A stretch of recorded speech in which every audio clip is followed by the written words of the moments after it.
കോട്ടയം ഇടവട്ടം പാടശേഖരത്ത് വെള്ളം വറ്റിക്കാതെ വന്നതോടെ മഴ കനക്കും മുന്നേ വെള്ളക്കെട്ടിലായി 100-ലധികം കുടുംബങ്ങൾ. ജില്ലാ കളക്ടറെയും ഹൈക്കോടതിയുടെയും ഉത്തരവുണ്ടായിട്ടും കൃഷി ഓഫീസറും പാടശേഖര സമിതിയും ഒത്തുകളിക്കുകയാണെന്നാണ് നാട്ടുകാരുടെ ആരോപണം.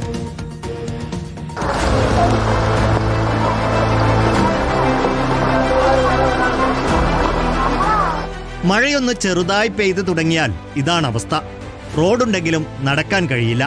വർഷങ്ങളായുള്ള കഷ്ടപ്പാടാണ്. കഴിഞ്ഞ തവണ കോടതിയിൽ പോയി അനുകൂല വിധി നേടിയെടുത്തു. പക്ഷേ നടപ്പിലാക്കാൻ അധികൃതർ തയ്യാറാകുന്നില്ല.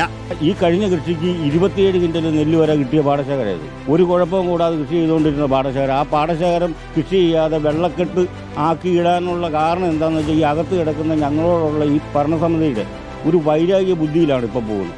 3 മോട്ടോർ പമ്പുകളുണ്ട്. 3ഉം ഒരേ സമയം കേടായി എന്ന വിശദീകരണമാണ് പാടശേഖര സമിതി നൽകുന്നത്. കൃഷി ചെയ്യുന്നില്ലെന്ന് പാടശേഖര സമിതി എഴുതി നൽകിയാൽ വെള്ളം വറ്റിക്കാമെന്നാണ് പാടി ഓഫീസർ പറയുന്നത്. റിപ്പോർട്ടർ, കോട്ടയം.